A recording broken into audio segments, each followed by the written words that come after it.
Welcome to the Larry Kreider's Leadership Podcast. Larry is the author of over 40 books, the founder of Dove International, a worldwide family of churches and ministries in 6 continents, and has over 50 years of leadership experience. He and his guests will share inspirational leadership insights from their journey with God. These insights, gleaned from serving leaders in many nations, will transform your life and leadership. For more information on Larry's books and resources, visit LarryKreider.com. Welcome to the Larry Kreider Leadership Podcast. Sitting here in the studio today again is my friend Peter Bunton. And the second week in a row as we're talking about how Christianity has changed the world. We're having this discussion. Again, Peter Bunton, for those of you who don't know Peter, he's an author. He's written the book Cell Groups and House Churches, What History Teaches Us, involving missions, preparing to go. There's 3 of his books plus many other works that he's done that are on the show notes online. And serving today as the DMI, Dove Mission International Missions Director, serving on the Dove International Apostolic Council, originally from England, now living here in Pennsylvania. That's right. It's been a joy to be in the same team with you for all these years, Peter. Thank you. Likewise. So, yeah. In the midst of the previous podcast, we discussed how Christians have influenced the world. Please do some recap, some of the things we covered in the last podcast. Sure. We mentioned a couple of underlying things, I think. One is how Christians sought to have a biblical worldview. Correct. And particularly the scriptures teaching about how we as humans are made and reflect the image of God, how transformational that was. Yes. So Christians took a high view of human life, the sanctity of life. We saw how they helped abolish infanticide in many nations, have spoken out against the taking of the life of a child in a mother's womb, but also the treatment of criminals. They also reflect the image of God. How should they be treated? And we saw how they've advocated and helped change laws in different societies, even in India, banning the practice of widow burning, which was very common. It's horrible. So we've looked at some of those issues. I think we also touched upon education and how Christians in many nations led out in educating people and saw that as part of their Christian service. And things like slavery, standing up against slavery, gender equality, how the teaching of Jesus and the early church transformed the view and the position of women. So those are some of the things we talked about. We talked about how at times it can be a checkered history. The church has sometimes got it a bit wrong, but how through renewal, God often redeems and new waves of Christians come and really stand up for biblical truth, and how much society has been influenced in many countries because of Christians. Exactly. And Peter, I've had you on this podcast because, as I mentioned in the last podcast, I heard you teach on this. It was so profound. To me, it helped me so much. And as leaders, this is a leadership podcast. We're called to obviously see individual lives change, but also see change come in the society around us. And that's why I think this is all so important for us to look at. So I know there's much to say on other areas as well. We've just got started, and that's why we have the second podcast. What are some of the advancements in society that have stemmed from Christians or have been outworkings of Christian beliefs, Peter? Sure. Well, following on from what we talked about last time, we didn't particularly mention some other areas, one being science. So maybe we could start there. Please. We did talk about how Christians saw that if there was a God who created this world, then there must be an order to it, a reason to it, a rationale. Correct. And that much isn't random. And that worldview actually has led to scientific discovery and the world of science as we know it today. For example, Robert Grosseteste, back in the 12 and 1300s in Oxford, he was a bishop, and he proposed an experimental inductive method, which really became the kind of forerunner for the scientific method today, that we can test things and prove things and empirical evidence. Yeah. And it was Christians who believed that because of their worldview that said, if God has created this world, there must be laws and structures and reasons, and we therefore can discover them, and maybe there's good things in discovering them. So if you just have a random view of the world, then it doesn't really lead to science. So I give an example, for example, laws of gravity or aerodynamics. Right. We wouldn't have aircraft today if people didn't believe there are some laws out there that if we figure them out, maybe we can work within them and eventually have airplanes and fly around the world. It's amazing. If the world is just random, you don't end up with an airplane. Correct. But when you understand gravity, when you understand aerodynamics, you can work with what God's created to produce new technologies in harmony with those laws. So the Christian worldview has been very important in the development of science. For example, I mentioned someone like Vesalius in the 1500s. He was an anatomist who dissected cadavers to work out how the human body works. And he said, and I quote, "We are driven to wonder at the handiwork of the Almighty." And he wrote one of the most influential books or textbooks on anatomy back, 500 or so years ago. But he saw this as part of God's outworking. If God has created us, then we can investigate even the human body. There are things to learn that may be helpful. So we see Christians involved in really the scientific and medical world. Exactly. Even to do with planets. Someone like Kepler saw how the planets, the universe, must be the handiwork of God. And he came up with understandings of ellipses and just different things to do with optics. He contributed to logarithmics, geometry, calculus. He's the one who discovered the moon's gravitational pull on oceans. And it really came from his view that God has created this structure creation and we can find out about it and do good things with it. So people's spirituality and theology influence many areas of society. I even think of Isaac Newton, who lived from 1642 to 1727. He's famous for coming up with the laws of gravity, the laws of motion, and so much of our understanding of science. There's some debate, was he actually a Christian? He certainly was a deist. He believed in God. And he actually wrote, "God governs the world invisibly, and he has commanded us to worship him and no other God." Wow. So it sounds a good theological statement. And so for him, he outworked that in the area of physics. I think of Pascal. He said, "We know God only through Jesus Christ." Wow. And his work on liquid pressure, he invented the syringe, the hydraulic press. He helped construct one of the first adding machines. These are amazing breakthrough scientists who believed in God and believed that the world he created was there with laws and reasoning. And if we could find out those things, we could worship God, but we could probably better society because we understand those things. This is so important to understand this because, Peter, I find many Christians feel like there's the science part of the world is the secular side, and then there's the Christian side of the world. But in reality, much of the science that we have today was because of Christians who believed in Jesus, who believed he was the Son of God, et cetera, et cetera. And they're the ones behind much of this. Yes, and that's true. And even we find throughout history there are people maybe who weren't believers in the way we're talking about, but they nevertheless came from this worldview, which was a theistic, a Christian, a biblical worldview. So much of science operates within that, even if the individual scientist isn't necessarily a believer. So Christianity has profoundly influenced the development of science and so much technology that we have today. I'd really like to talk to you about government. Yes. Because all around the world, I get to many different nations, and so do you. We see different systems of government. Have Christians had anything to say in this vital area?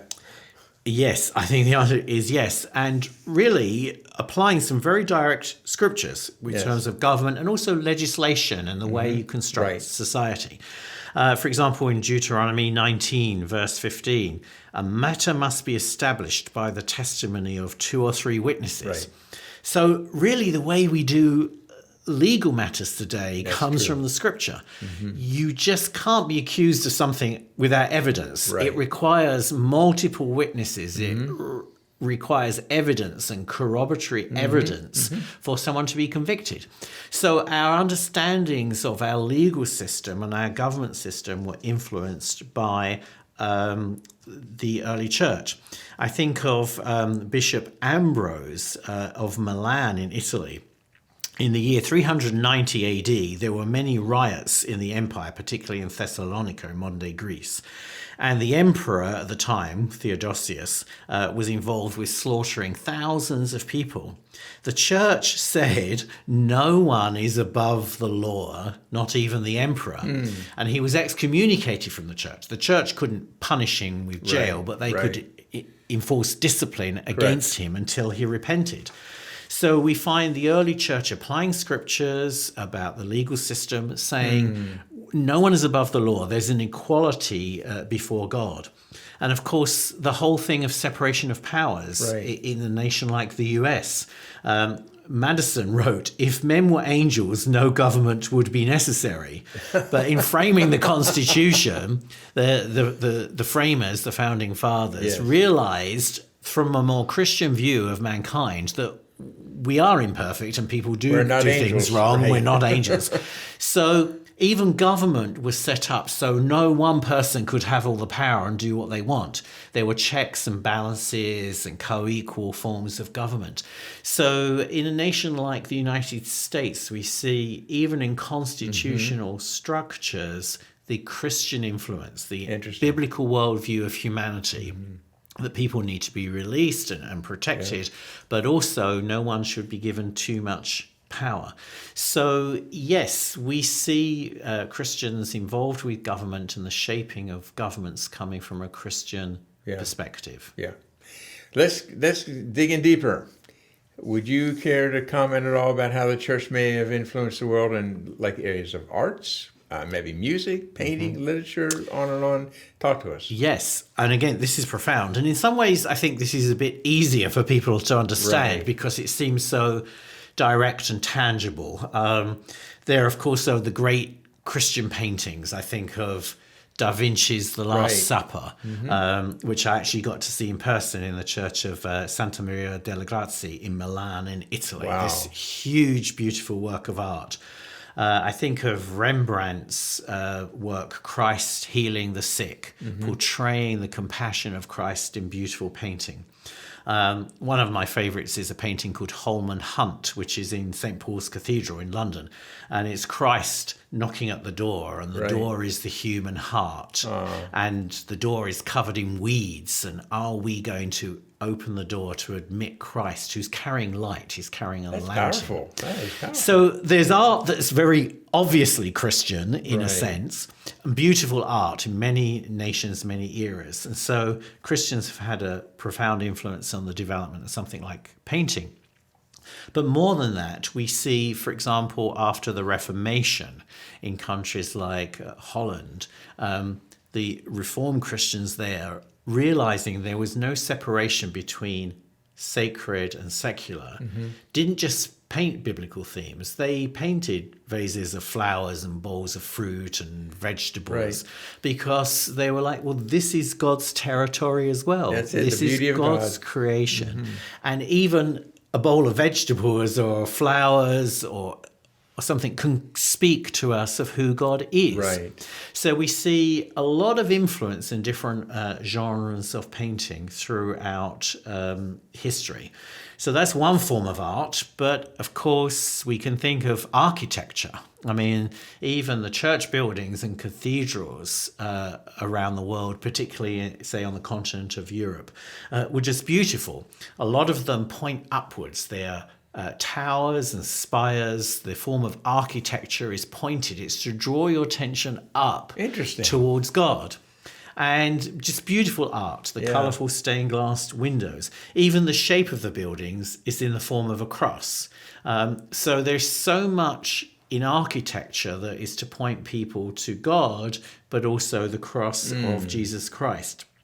So that's a profound influence, and that speaks to people today. I was hearing of one scientist, really, who went into the Notre Dame Cathedral in Paris and just had this profound spiritual experience because of the architecture.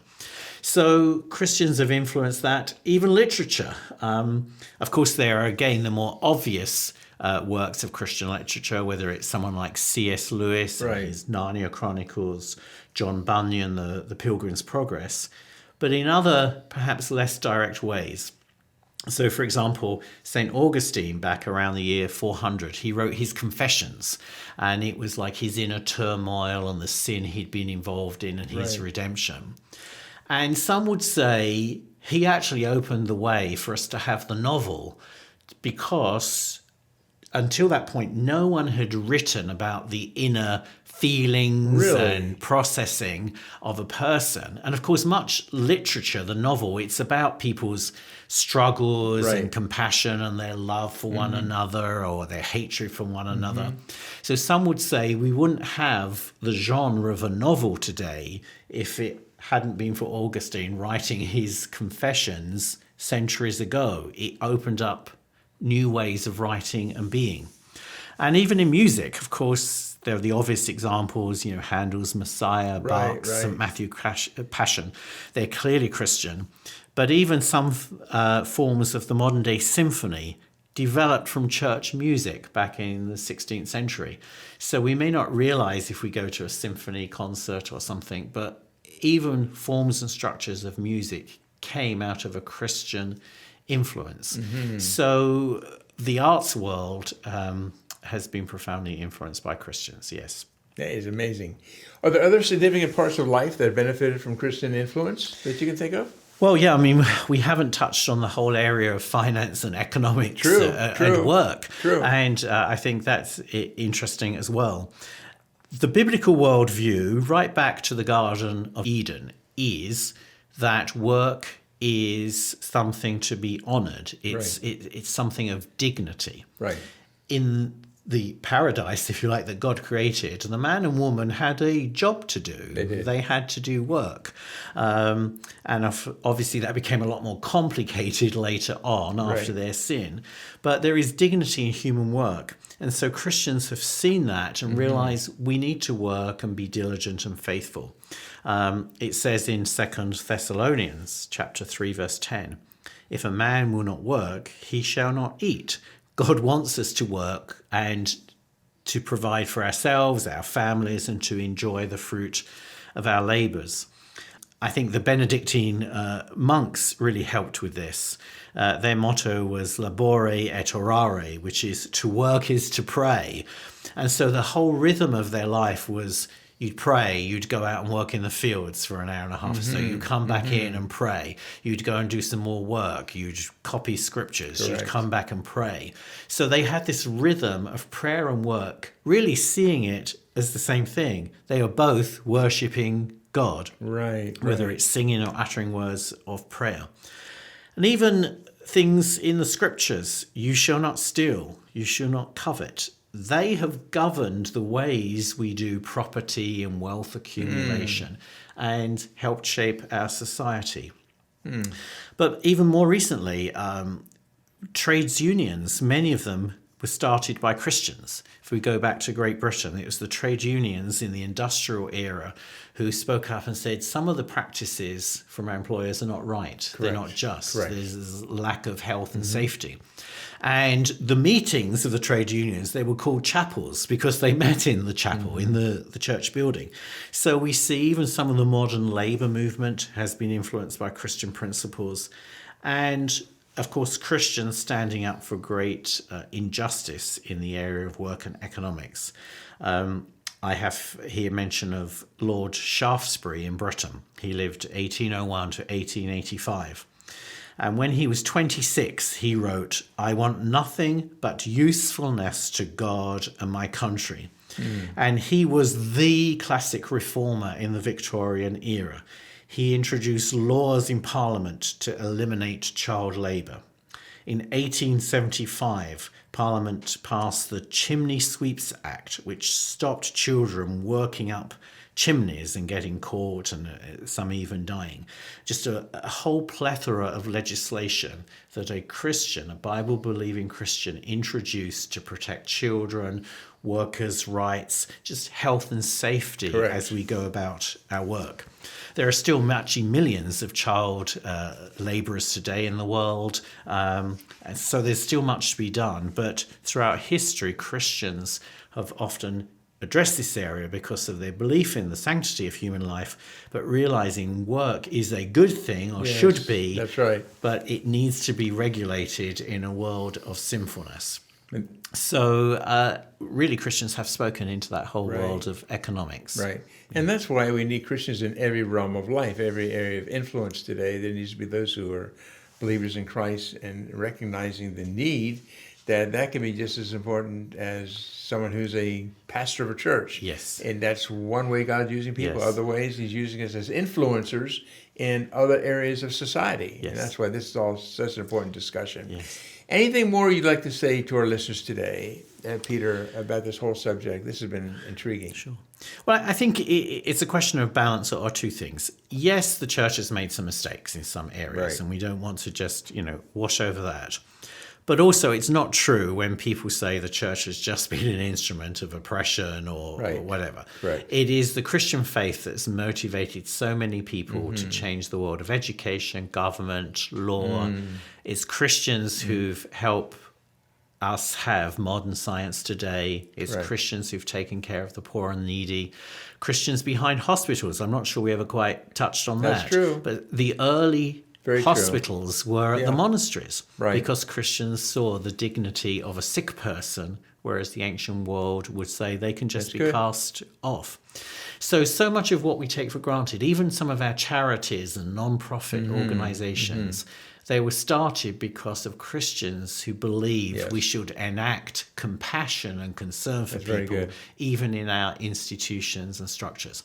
So we take a balanced view, but there's much good there that can inspire us. So I think the question comes, which of us today are going to engage in these areas? And as I said last time, it does require work and does. thinking and reading Right. and understanding what's going on and how to propose legislation or to enact reform. But it's something that's vital. And if we do that, I think we stand in a long, healthy tradition Yes. that the church has had right since Yes. the beginning. Yes, so true. Talk to our listeners about how, if they want to know more about how they can learn more about, everything you're talking about in these two podcasts. Where do they go? Sure. Where are some possibilities for Sure. things they could read online, whatever? Sure. The notes attached to this podcast Yes. will have a couple of books I mentioned last week, one by Nona Werner Harrison and one by Alvin Schmidt. And so look up those details. There are some great books that will help you understand this more. There's an article I've written. So those are a few places Okay. to start. And of course, there are books by Christians who've tried to think through what is a good theology for medicine or science or politics and so on. So, just search for some literature out there. Maybe someone is particularly interested in a certain topic. So find information Right. and literature on a Christian perspective on that. For example, I was in some meetings just recently where a large number of churches have decided to do something about the environment which we live in. And Christians are helping people get electric bikes. They're planting more trees so we can reduce carbon dioxide and have Exactly. less pollution.